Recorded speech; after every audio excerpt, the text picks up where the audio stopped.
This securities litigation panel will cover recent legal developments that affect institutional investors.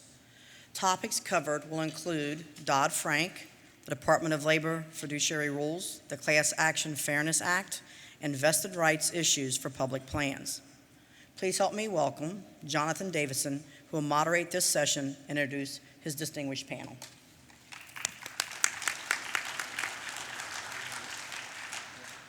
Jeremy's on his way. Yeah. Okay.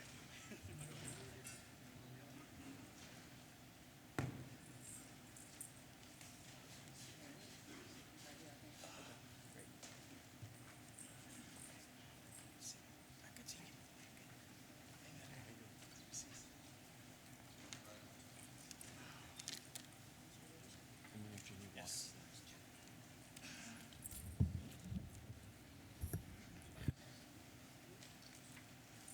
Send that down. Chet. Oh, thank you. Good. All right. Good morning, everyone. It's great to be with you all, as always, at this annual conference. Welcome to our Securities Litigation panel. This is, I think, the 6th year in a row we've done this session, and this lineup in particular is a complete redo of what you saw last year in New York when we were all together. And I know that Chet, Jeremy, Darren, and I will once again endeavor to provide you all with an update of all things securities litigation. We're going to focus on two specific topics. We're going to take a look back at 2018 and go through a couple of observations there in a number of different areas. We'll turn our attention to the U.S. Supreme Court. And if we have some time at the end, we'll sprinkle in a couple other topics. But as always, we'd love this to be an interactive session. So to the extent that you do have questions, please raise a hand, find a microphone. During the session, we'll also try to leave some time at the end for questions as well. So I think we should just jump right in, if that's good. Jeremy, why don't you get us started? When we were all together in New York last year, we said that 2017 was an incredibly busy year for securities litigation filings. 2018 was almost as busy, with over 400 filings in federal court.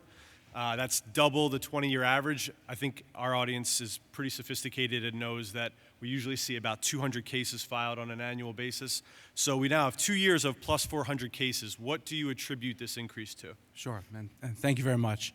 There's a number of factors. The obvious factor, with respect to probably half of those filings, is that the Delaware courts became much more restrictive when it came to merger cases and cases challenging mergers, and so a number of those cases fled Delaware and now come to federal courts throughout the country. So that really attributes probably half of that 400 number.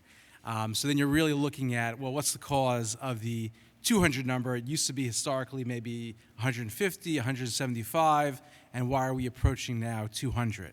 And the reasons for that, it is a fact that there are more securities filings than there were 5-6 years ago. And really, I think it just reflects somewhat of an evolution in the thinking of securities laws. You had basically up to 2009, 2010, particularly in the wake of the financial crisis, everyone was looking at the securities laws as a mechanism to deal with the issues that were raised by the subprime crisis and the underwriting and the poor underwriting that came from that. And a lot of the focus was on those types of cases, focusing on the debt held by banks, focused on the write-downs and impairments that were taken, and really the securities industry was focused on those types of cases. And as kind of the years went by, 2011, 12, 13, a lot of those cases settled. And there was, if you would look at the filings then, there was a sharp decline in securities actions. And I think really what happened was there was a realignment and a reassessment by a lot of the plaintiffs' firms. Well, these cases kind of have worked their way through the system, and then, okay, what's next? And a lot of firms then, starting I think really 2014 to the current day, started to look at other types of cases and to see whether or not they could bring successful securities lawsuits. And so really now you see cases that in our view is very positive, that look at the securities laws not just as potential financial misstatements, that's for sure. If there's a restatement of financials, that's for sure what you want to bring a securities case for, but also there's other issues. There could be issues like Me Too issues. We're lead counsel in the Wynn Resorts case where Steve Wynn was harassing basically everybody that walked past that crossed his path. and he was fired as a result, and the share price of Wynn Resorts went down considerably. And the question is that a securities fraud lawsuit? And a lot of defense experts, a lot of people say that this is what's called event-driven litigation. It's not really what the securities laws are meant for, but we would say, and I think a lot of the plaintiffs' bar would say, it most certainly is. Investors care about the conduct of their CEO. They care whether or not he's acting in a flagrantly inappropriate manner that could get him fired.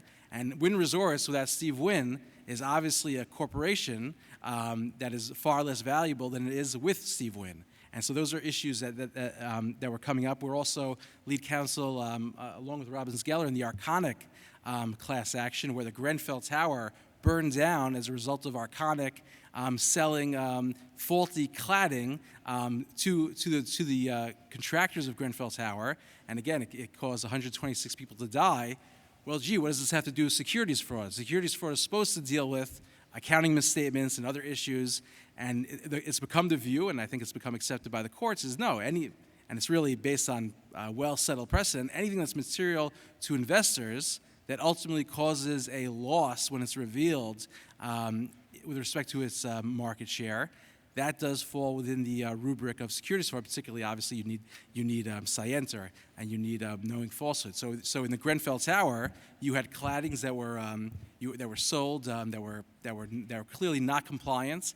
They had lost their certificate of compliance at the time they were sold, and that was never disclosed to investors. And those claddings should not have been sold to high-rise towers. And so when that building burned down, that was the first time investors learned that Arconic was engaged in extraordinarily reckless conduct. And so really you see a widening of the kind of view of securities class action. So I'd say the first 200, that's easily explained, is a quirk in Delaware law that really has now shifted to the federal courts. Why you're seeing elevated levels to 200 with respect to the kind of what they call 10B cases, what people call stock drop suits, is a result of kind of a realignment and a reassessment of the securities laws, really understanding that the securities laws address matters much more than a financial misstatement. They address a whole wide berth of conduct, and really things that are material to investors. Now it's material to investors whether or not somebody acts he's harassing his employees, whether or not you have good compliance practices, whether or not you have good ESG practices. And so there's really just an understanding, I think, a evolution in the understanding as to what's material to investors, and the securities laws and the cases have followed that understanding. Thanks, Jeremy. So, Chet, let's look at who's being sued. So we've also seen an increase in non-U.S. companies, particularly those in Latin America and China, being the target of securities class actions. Last year, those cases accounted for 13% of the overall filings. That's double than what we've seen over the past 8+ years. Why are we seeing a significant rise in non-U.S. companies being sued in U.S. courts? Good question, and thanks for asking. I think there's several probable factors. The first is we're seeing non-U.S. companies increasingly accessing the U.S. markets through IPOs and public offerings. And what ultimately results from these offerings is their stock starts to be listed through ADRs or ADSs on U.S. stock exchange. So frankly, we're seeing more of these companies become listed. One example was Petrobras, the semi-public Brazilian energy company. It raised $70 billion in offerings, and the vast majority of those investors were U.S. investors. And it resulted in their ADRs, their American Depository Receipts, being listed on the New York Stock Exchange. We're also seeing a number of companies in China doing IPOs, some very high-profile, Alibaba and others, which are now becoming listed on U.S. Stock Exchange. So simply as a matter of probability, because there are now more non-U.S. companies traded on U.S. exchanges than ever before, it is likely that when there are suits, a greater percentage are going to be against these non-U.S. companies. So that's the first, the probability, math. The second, probably more important factor, is a number of these countries, specifically in Latin America and Asia, have very little local government enforcement of the securities laws. They also have very lax compliance systems. Moreover, they do not have developed class action systems where investors can actually sue for losses from these companies. So a number of these non-U.S. companies from Latin America and China are simply used to getting away with murder and not really thinking about complying with securities laws. When they enter the U.S. markets, oftentimes I think they're just more likely to commit fraud because it's less on their radar than a U.S. company. Lastly, or not lastly, but related to that, specifically why in the last year we saw a big blip, big bump in these type of cases, I think is kind of an accident. It stems from the Operation Car Wash sting operation by the police in Brazil, which led to the Petrobras scandal coming to public light. But the Operation Car Wash didn't simply implicate Petrobras, it implicated a whole bunch of Brazilian large construction companies, engineering companies, who were part of a cartel that were rigging bids to public companies in Brazil, including Eletrobras, Petrobras, and that spawned a whole lot of lawsuits since many of those companies had their shares listed on U.S. exchanges. So it's kind of a historical blip that we saw a lot of that this year. And frankly, the last reason I think is a lot of these non-U.S. companies are not used to the U.S. culture of litigation. I think if they are named as a defendant in a class action suit, they're more likely to be intimidated than a U.S. company, which this is just business as usual. They're used to them. And I think that makes it possibly more likely that these non-U.S. companies are willing to settle for more money and are more willing to settle in the first place. Or at least that's the perception by plaintiffs and their counsel, and I think they're being targeted more than U.S. companies in that regard. So those are some of the bigger reasons. Yeah. Thanks, Chet. So Darren, on one hand, we've just talked about a significant increase in filings, but couple that with what we're seeing is also an increased number of cases being dismissed at the pleading stage. So can you talk about why we're seeing a rise in dismissals, and maybe also tangentially or relatedly talk about the qualitative nature of some of these securities cases? Qualitative nature of what kind of securities cases? Well, the ones that are being tossed, I guess. Well, I think that, I don't want to overstate the increase in filings. The fact is, for the last 24 years, the statistics have been kept since the passage of the new securities law governing securities class actions. I call it new. It's now 24 years old. And the average for traditional cases is between 200 and 210 a year. Jeremy pointed out the fact that these merger cases have migrated from the Delaware courts into the federal courts, and they have made the statistics over the last 2 years somewhat anomalous.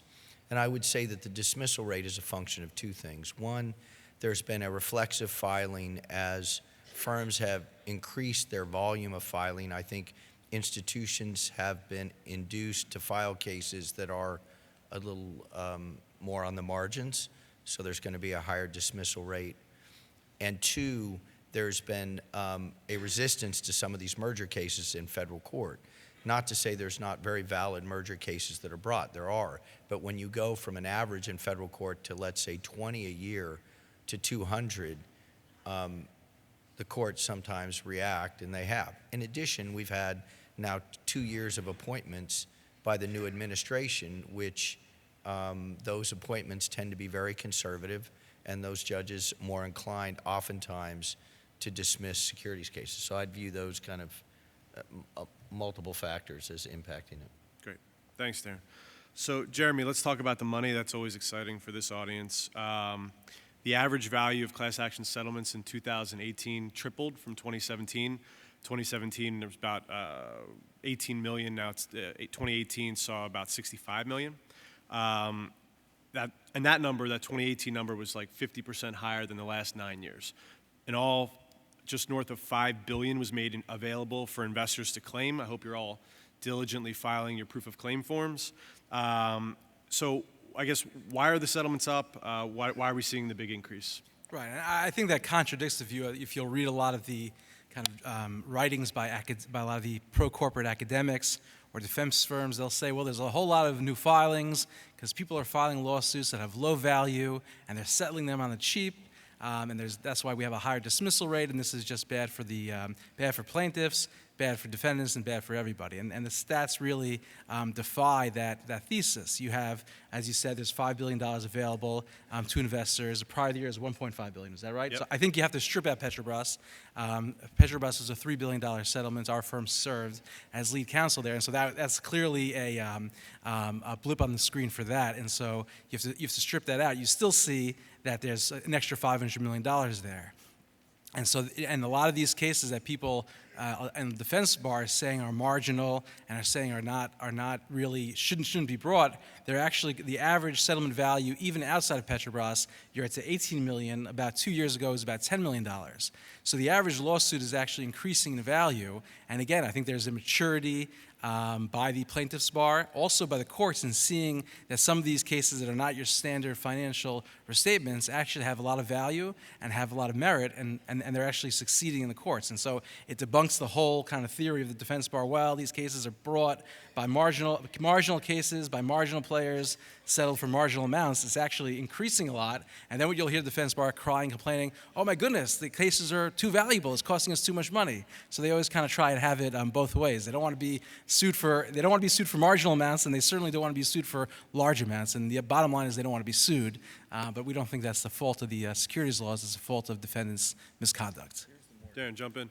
The more interesting development, and we're referring, all these statistics are in a couple reports, one by Cornerstone and one by a company called NERA that annually compiles this data.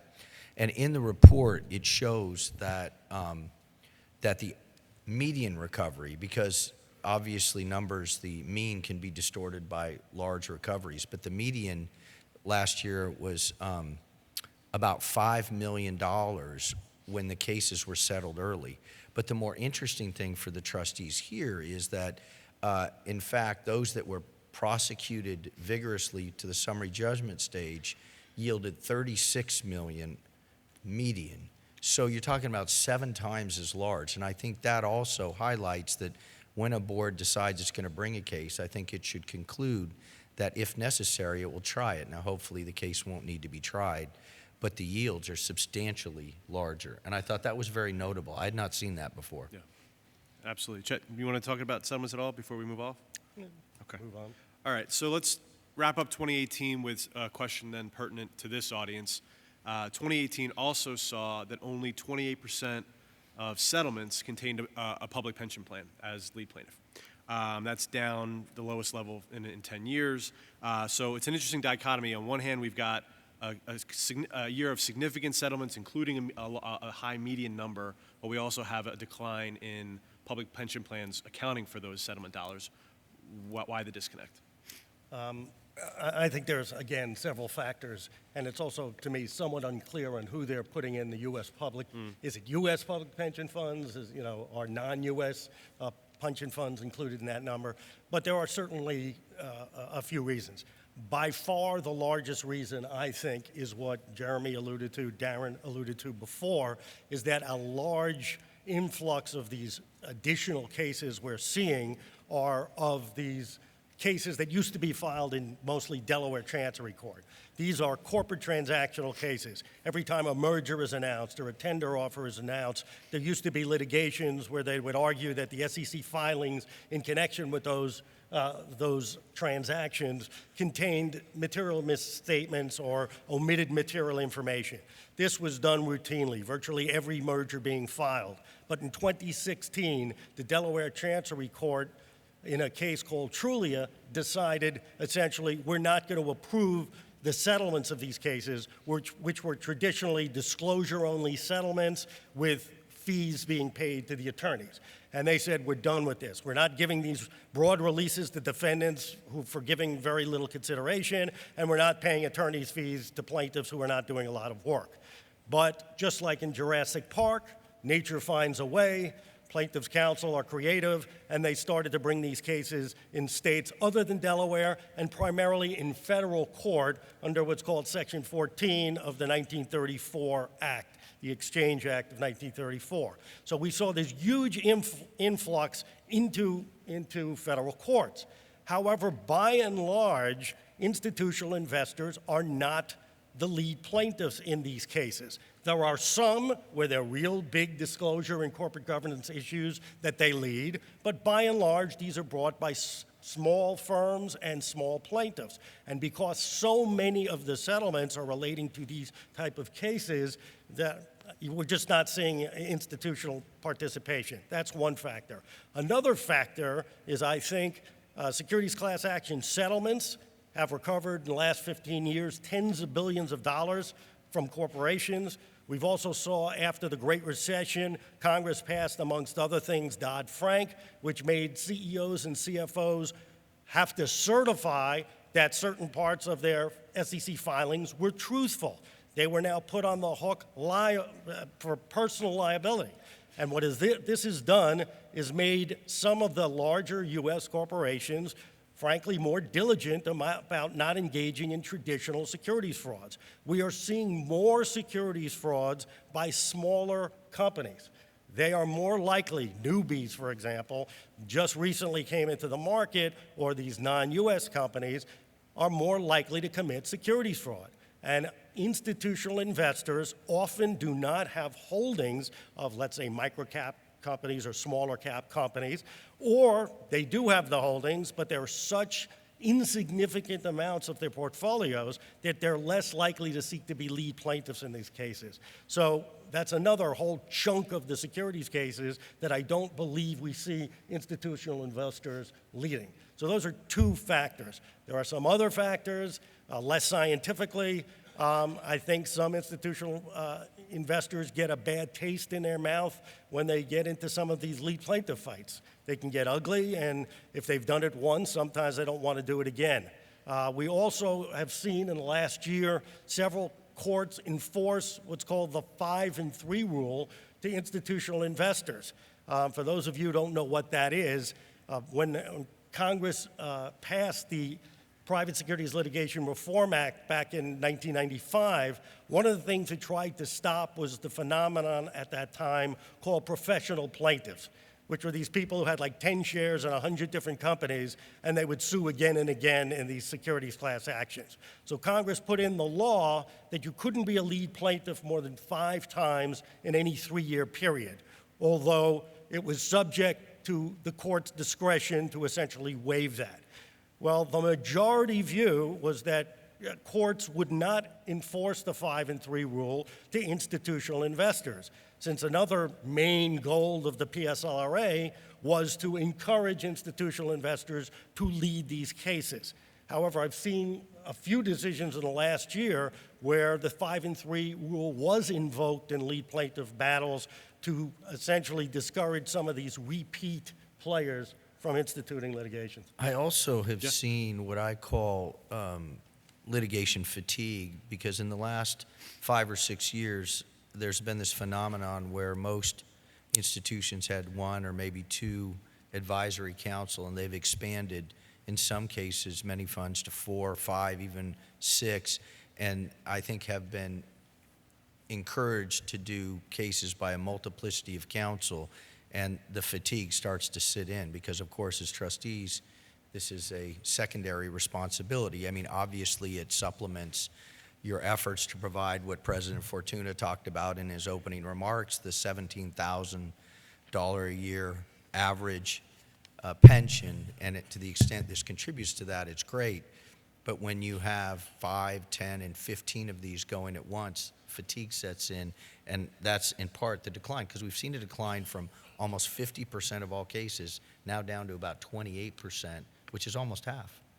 Yeah, but I think a key issue that Chet alluded to is the types of cases. So you won't see in an IPO, it could be even a very large IPO, Snapchat is an example, Groupon is an example, which are from litigated, where the public pension funds, for whatever reason, their investment managers are not getting into those IPOs. They may buy it after it gets into the MSCI index. It may not be part of their mandate vis-a-vis the index that they're trying to either replicate or that they're investing in.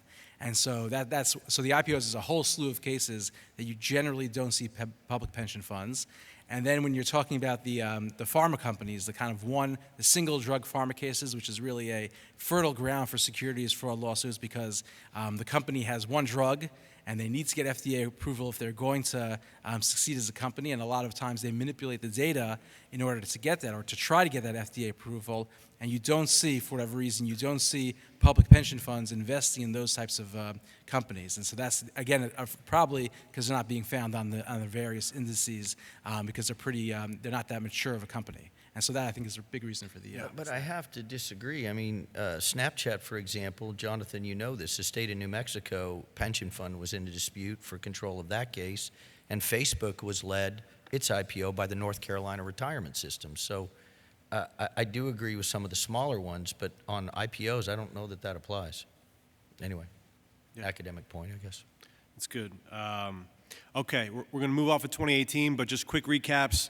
Filings up, but pull out of that. Deal cases being filed in federal court and to some extent event-driven litigation. Settlement dollars up, skewed by 5 cases north of $100 million, but be diligent, file your claim forms. Public pension fund participation in these settlements down slightly, but again, you can explain away a bit of that. I think the overarching theme that we've tried to portray over the last few years here, pick your spots, pick good cases, and that's that. So let's turn to the Supreme Court. Darren, over the last several years, we've remarked on the U.S. Supreme Court's willingness to take up securities cases. The 2018-19 docket was no exception. 2 cases on the docket. Take us through Lorenzo v. SEC and some discussion of Janus, if you would. Talk about the issues presented there and what the court held a few months back. So, believe it or not, given the composition of the Supreme Court, one would think things are pretty dire, but in fact, they've turned out okay. There's a couple of cases, and we'll touch on a case called Janus, but it's not the Janus that most of you think about and throw up in your mouth about. Obviously, a terrible decision. This Janus is a securities law case, but Lorenzo was a case where the SEC brought an action against a guy who was kind of a third-tier investment banker on Staten Island who was raising money for a small company, and the small company turned solid waste into renewable energy. And so it had a great profile, had very valuable intellectual property assets. The only problem was before Mr. Lorenzo went and marketed this, he was advised that the assets were basically worthless, had been written down by 95% to a few $100,000. Yet Mr. Lorenzo, still in raising capital for this company, sent out to investors information. Now, one would think that that would be securities fraud. You know it's false. You send it to someone, you're going to have liability. Well, in fact, the SEC fined him $15,000, talk about a slap on the wrist, and got a determination that he would refrain from future violations of the law, not particularly satisfying for the victims. And Mr. Lorenzo appealed and said, alas, I did send it. I don't deny that I sent it, but there's a prior decision called Janus from the Supreme Court from 7 or 8 years ago that says when a statement is made, only the person who actually makes the statement is responsible. So the analogy that the Supreme Court used in the Janus decision was a speechwriter is not liable when a kid prepares a speech for an executive. The executive ultimately has the authority and is responsible for what is said and what is not said. That was Janus, again, 7 or 8 years ago. So Mr. Lorenzo, before the Supreme Court, said, I have no liability. I didn't make any statement. All I did was forward this statement from someone else.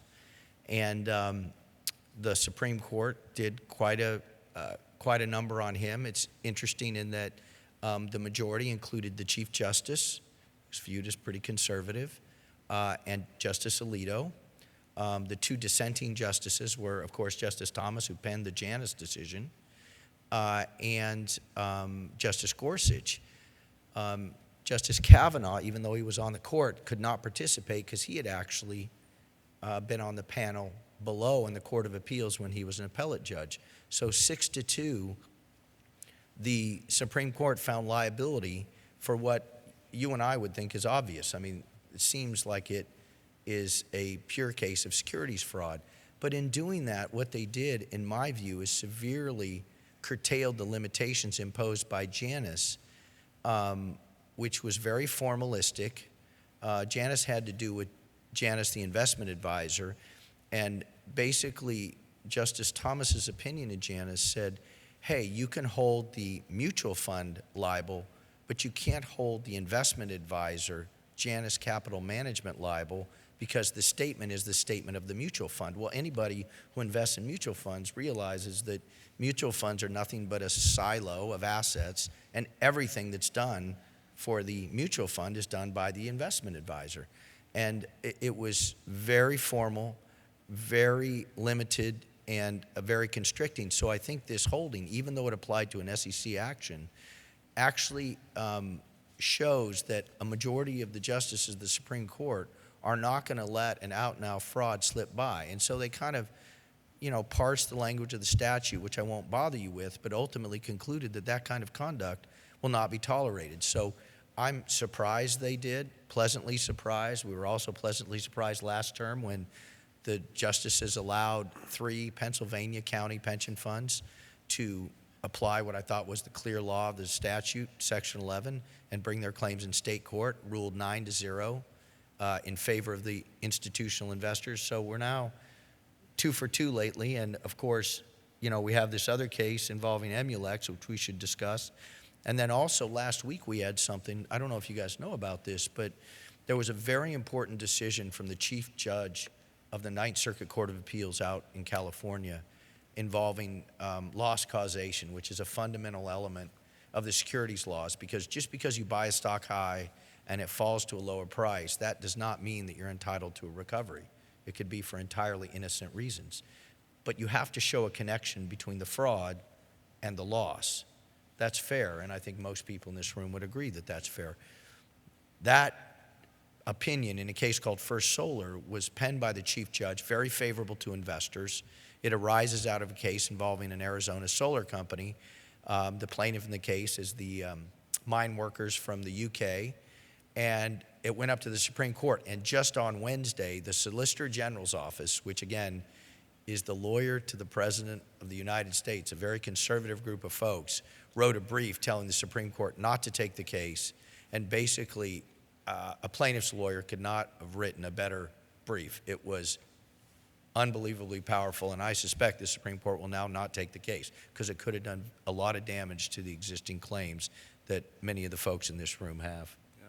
So Jeremy, going back to Lorenzo for a minute, do you think that this decision is going to diminish Janus, or were the facts of this case so specific that it might limit its sort of future application? I think it's somewhat, it to a degree clarifies that even though under 10B, Janus applies and you need to have control and authority over a statement, and it clarifies that that standard does not apply.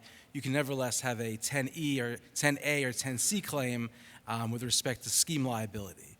And so that's always been, we've always brought cases if we didn't have a defendant who made a statement and that we could allege a claim against, we had always brought scheme liability cases beforehand. So just from our practitioner's point of view, it doesn't really change the game that much with respect to the ability to bring scheme liability cases.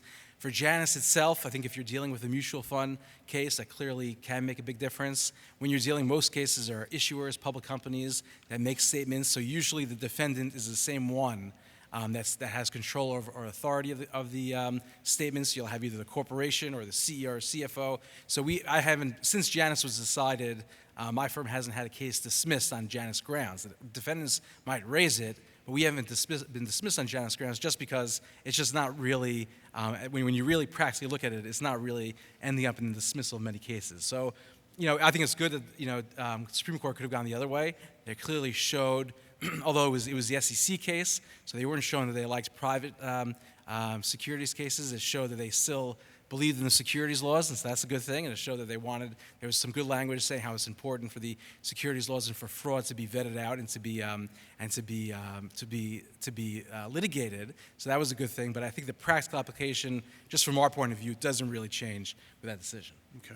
All right. So Chet, let's switch gears and let's talk about Emulex. Last month we got a one-page opinion dismissing the case that was mainly on procedural grounds.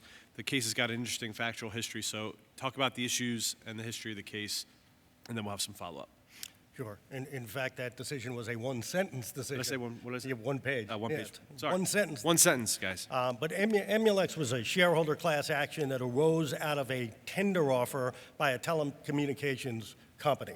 In connection with the tender offer, as they have to do, the company put out a filing with the SEC called a recommendation statement, where the board basically recommended that its shareholders tender into the tender offer at the tender offer price.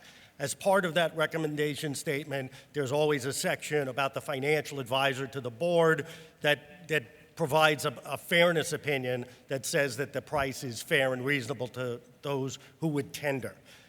Shareholder brought a case. This is a typical one of these Section 14 cases we've been talking about, saying that one part of the financial advisor's analysis was not fully disclosed, that there was a material omission. So they brought the case. Defendants moved to dismiss, and the lower court, the district court, basically found that even if the statement was a material omission, that the standard to be applied was that the company had to knowingly know, the board had to knowingly know that the information it omitted was material. So the plaintiff appealed to the Ninth Circuit Court of Appeals, which is basically California, Nevada, Arizona, and the Ninth Circuit Court actually said, no, the material omission, even if it's negligently made, it was an accident, that was a sufficient standard for the plaintiff to meet, and that the plaintiff had pled enough facts to show at least negligence in that case. Now, why that opinion was very significant was the 2nd, 3rd, 5th, 6th, and 11th circuits had all found that Section 14E had this scienter or actual knowledge standard, not a negligence standard. So the defendants appealed to the Supreme Court, and the Supreme Court took the case to decide this split in the circuits on the negligence versus knowing standard with respect to these tender offers.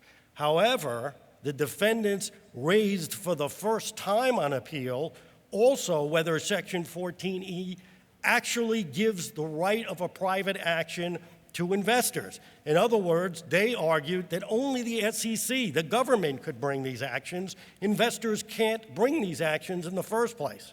And the Supreme Court entertained it. They briefed the matter. The matter went up for oral argument. The justice heard it.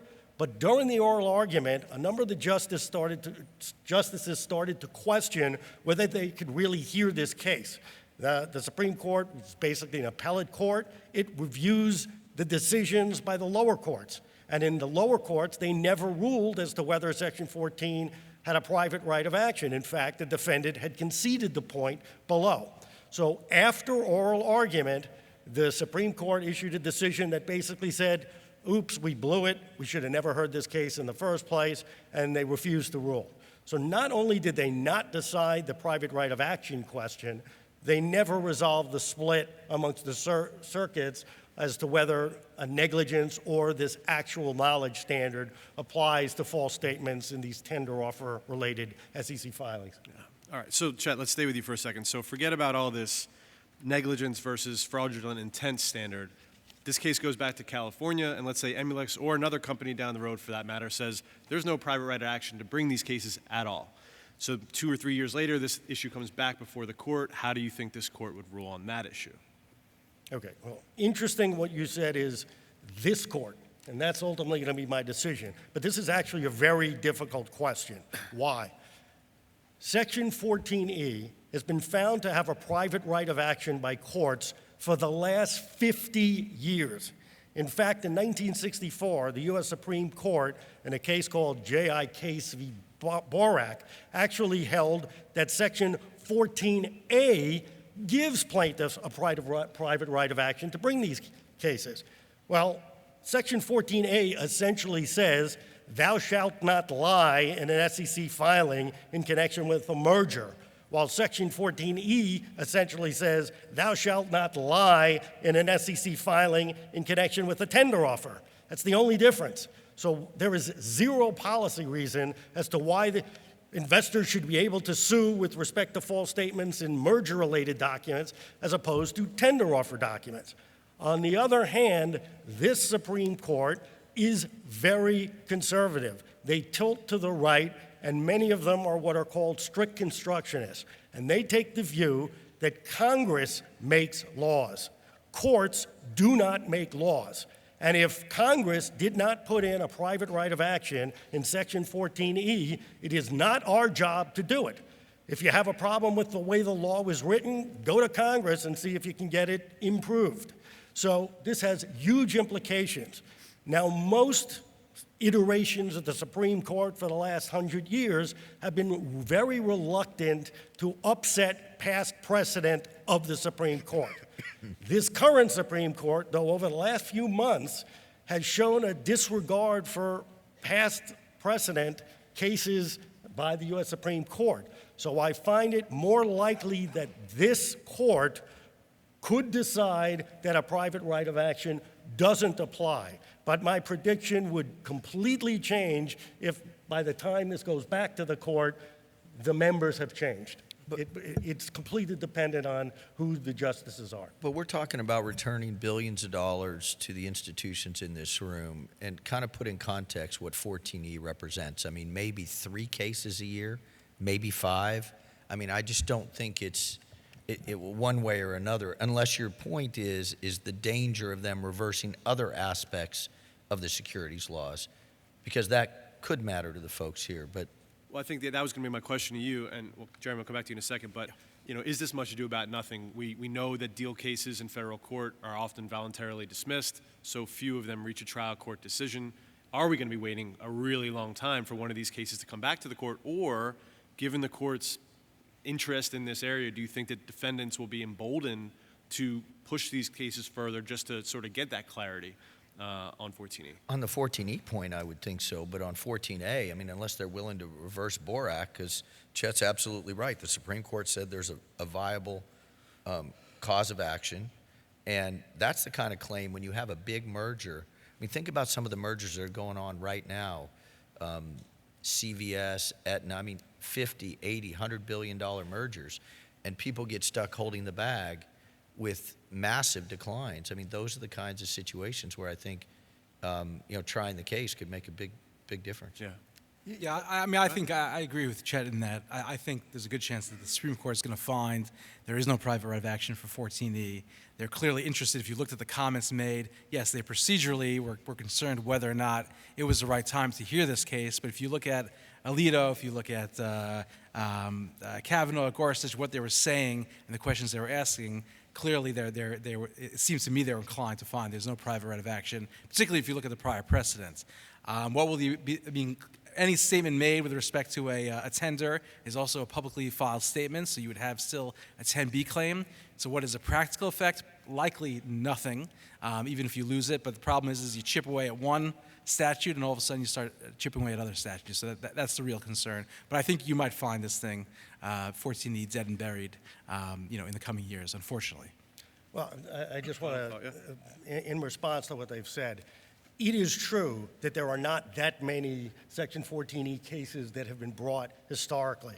But I do think there's going to be a greater impact than they're saying, because what's going to happen is if you have a private right of action to attack merger-related documents, but not tender offer documents, we're going to see companies start to structure going private transactions not as mergers anymore, which had been their preferred style, but as tender offers. Because if they file it as a tender offer and they can get enough shareholders to tender, they can go private without having to face securities litigation cases. So I do think, while historically there's not a lot of these cases, if this is the way the law breaks, there's going to be a whole lot more tender offers coming up than we've seen in the past. But not to get too far into the weeds, the reality is, as Jeremy pointed out, that you have a seller's case, a 10b-5 remedy, and if the vast majority of the circuits have already said 14E, as you pointed out, like 6 circuits requires knowledge, then the difference is nil vis-a-vis a 10b-5 claim. So I kind of think like much ado about nothing. Yeah, I mean, much ado about nothing. Whenever you lose a private right of action to the securities laws, it's a bad thing, it's ominous, and God forbid it goes even further. So Yeah. that's the concern for me. All right, let's go back quickly. Jeremy, give me 1 minute on the original question that Emulix posed, which was, how do you think this court would rule on the fraudulent intent standard versus a negligence standard for these cases? What I'm saying is I don't think the court's going to rule. I think, unfortunately, the court might rule there's no private right of action. I don't know how they're going to go on. If they rule there is a private right of action, I really don't know how they're going to go with respect to negligence versus scienter. Do they just try to up the standard? If you're a strict constructionalist, I'm not sure where that falls out. I think there's a real danger that they just cut the they just cut the neck of this and say there's no private right of action, and they don't have to deal with that problem. Yeah. So we're going to take a pause here, and this is a first for us because we've never finished with 6 minutes to go on the clock, ever. So who's got questions? Anything on your mind? You want to air Game of Thrones grievances? Go ahead. Yes? I'm sorry, can you stand up or just yell?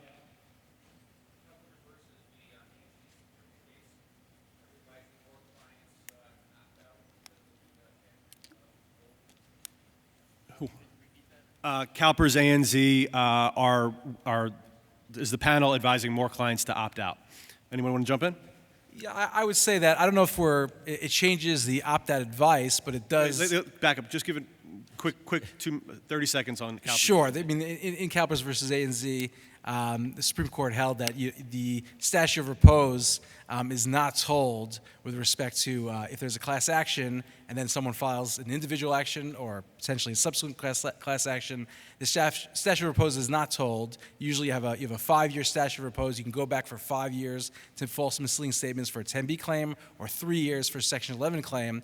And the Supreme Court held that while statute of limitations is told with respect to a class action, and so therefore you could file an opt-out or an individual action, and the statute of limitations won't be held in abeyance. The repose period still continues to go on, and so therefore, if you purchased a security now in 2014, you may lose and you want to bring an opt-out, you may lose that claim because the ability to bring an opt-out or if a class is not certified, you may not be able to bring an opt-out or an individual action because that repose period has lapsed. And so that was obviously a key ruling. Already that had been the rule in the Second Circuit under the IndyMac decision, so it's not a huge change with respect to if you're litigating the Second Circuit. I would say for our clients, it doesn't change the substance of the advice, whether to opt out or not, but it changes the timing. So we push a client to make a decision quicker. We say, listen, the 5-year, if you go back, the class period here is 2015. You got to make a decision in the next 6 months as to whether or not you're going to opt out or not, because you're going to lose that false and misleading statement. So it does change the timing, and it forces the institutional investors to make a decision more quickly than it would ordinarily have had done. Yeah, what we're doing with our clients is it's simply causing us to tell them what the statute of repose is in every case. So we tell them right off the bat. Usually if a case was just filed and there's a five years to run, there's no need to ask them to opt out or recommend that they opt out. However, there are certain cases that are brought for the first time right before that 5-year period. In that case, it's a different story. That's a very rare case where we would potentially, if we thought the case was very strong, where we would recommend that they opt out. But that's going to be incredibly rare. That's going to be a case where really new information just came out about something that happened 4.5 years ago that you just learned, and that's why the case was just filed. But absent that, we're just alerting people from the get-go of the statute of repose. But I think Rob's question is more focused on a case that's brought, let's say, 2 years, and everybody assumed a class action is pending. You'll wait and see. If it settles for pennies on the dollar, you might opt out. You'll wait and see.